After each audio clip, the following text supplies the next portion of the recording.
Vem cá, porque é a história que tá parando o Brasil. E a gente precisa contar ela pra você em detalhes. É a história de um homem que entra numa academia, acaba matando um suposto rival que nem era, mas assim, na surdina.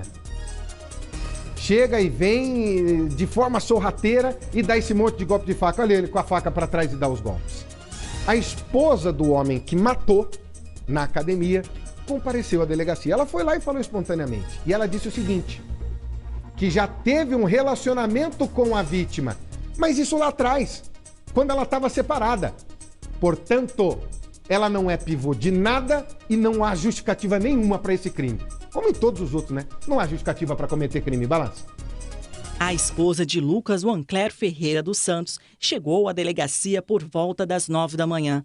Ela estava com o rosto encoberto e acompanhada da advogada de defesa do marido. A mulher prestou depoimento de forma espontânea e informou ao delegado responsável pelo inquérito que teve um relacionamento com a vítima enquanto estava separada do suspeito. Ela conheceu a vítima, sim. A declaração eu não vou me manifestar, né? Ela pediu inclusive sigilo para que não vaze para a imprensa, mas ela acredita que o depoimento vem forte para poder elucidar os fatos. A advogada contou que a família está abalada e que vem recebendo ameaças pelas redes sociais. A única coisa que eu queria deixar aqui bem claro, ela está muito abalada, ela está tomando remédios para acordar e também para manter a sua função do dia a dia. Ela tem 2 filhos, está recebendo muitas ameaças pelo Instagram, pelas redes sociais e assim, a defesa ela não aceita essas ameaças relacionadas à criança e nós vamos tomar todas as medidas cabíveis em relação a isso. Lucas segue preso e é suspeito de matar Davi Schmidt Prado, de 37 anos. O crime aconteceu na noite de segunda-feira e foi filmado por câmeras de segurança de uma academia de Londrina. Segundo a Polícia Civil, Davi foi vítima de uma emboscada motivada por ciúmes. Por isso, a Justiça decidiu manter a prisão de Lucas Wancler Ferreira dos Santos. O juiz João Marcos Anacleto Rosa converteu a prisão em flagrante do Lucas em preventiva. E na decisão, o magistrado foi enfático, descreveu a crueldade do crime de forma premeditada e, além disso, ocorreu em local público à luz do dia com várias testemunhas. A defesa do acusado chegou a pedir que ele respondesse em liberdade, porque possui bons antecedentes criminais, filhos e que também precisa de tratamento psiquiátrico contínuo. Já o juiz entendeu que a gravidade do crime supera esses pontos e que os remédios podem ser entregues na unidade prisional. Foi informado ao juízo também que ele precisa do tratamento ontem. Ele já começou a tomar as medicações, então ele já está sendo medicado dentro do CTL, inclusive estamos tentando o mais rápido possível para ele ir para a penitenciária. Com a tranquilidade que ele conversou com o juiz, dizendo que não queria falar nada, ele não lembrou, né? Que era doente na hora de cometer o crime, na hora de planejar, na hora de esperar por quase um ano para cometer. Aí ninguém lembra. Só que quando é preso, meu Deus, é doente. Para que é doente. Para que ele precisa de tratamento. É sempre assim. Ainda mais com quem comete essas brutalidades. Bom, segundo a Polícia Civil, ainda faltam alguns laudos de perícia e ouvir algumas testemunhas para a conclusão desse inquérito. Se bem que tá tudo fácil aí de fechar, né? E ainda nessa semana a gente deve ter novidades desse caso. Mas essa história, além de ter tudo isso que você tá vendo, de colocarem essa mulher como pivô, que ela não tem nada a ver com isso, com o marido violento, teve o policial militar nessa história, que foi aquele que conseguiu acabar com tudo isso.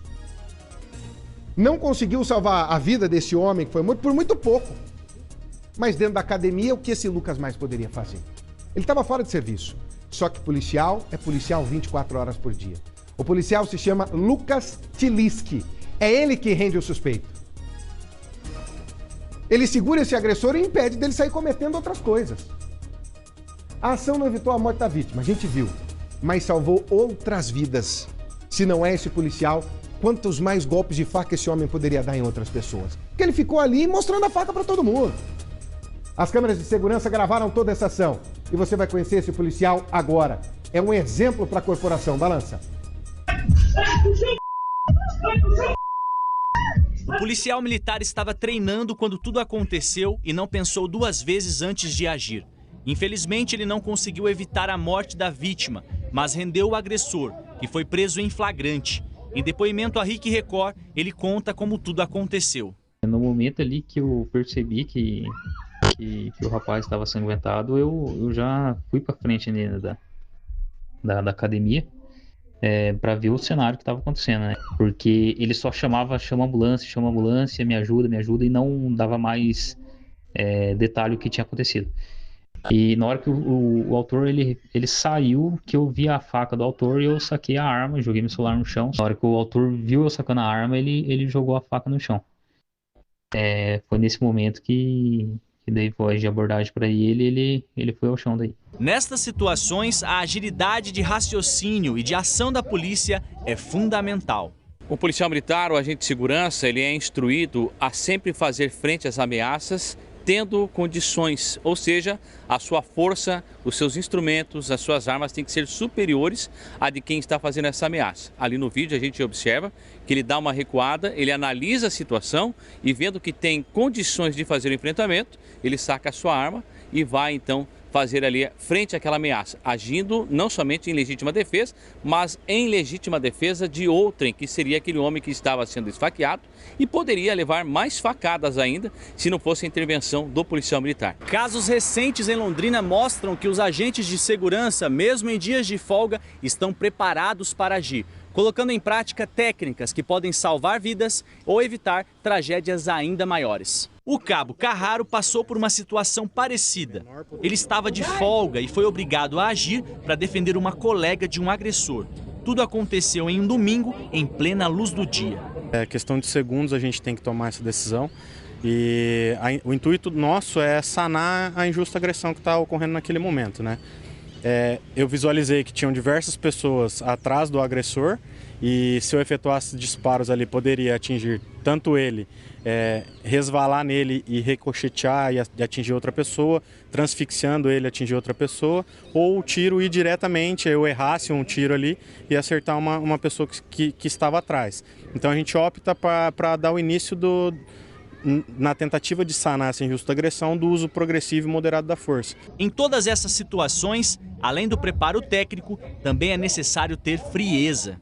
Todos esses agentes de segurança agiram dentro da técnica, da legalidade e com muita frieza conseguiram minimizar danos ainda maiores. Porque nessas situações em comum a gente tinha o agente agressor que tinha o intuito de ferir e de matar as pessoas. E esses policiais brilhantemente agiram dentro da questão da legalidade e acabaram resolvendo a situação e salvando vidas e em todos os casos até o criminoso foi detido. E para quem não tem conhecimento técnico ou domínio emocional em situações de risco de vida, a recomendação da Polícia Militar é não reagir e tentar se proteger. Você deve agir dentro do seu conhecimento, da sua força, utilizando-se de recursos que você tem à sua disposição para se proteger. Ou seja, em último recurso, você confronta para salvar a sua vida. Último recurso, né? Último recurso. Se tem policial na parada, deixa a polícia agir. Policial é assim. Eles não podem, em nenhum momento, abrir mão de agir. Não pode. Eles têm que agir mesmo estando fora de serviço, seja lá como for. Não pode prevaricar em nenhum momento. Não, ele tem que ir lá, não pode omitir socorro, tem que fazer o trabalho o tempo inteiro. Só que ele tem técnica, né? Ele vê o que ele pode fazer. A gente não. A gente só age. E aí o policial, graças a Deus, estava ali. Senão essa tragédia seria ainda muito maior do que ela foi.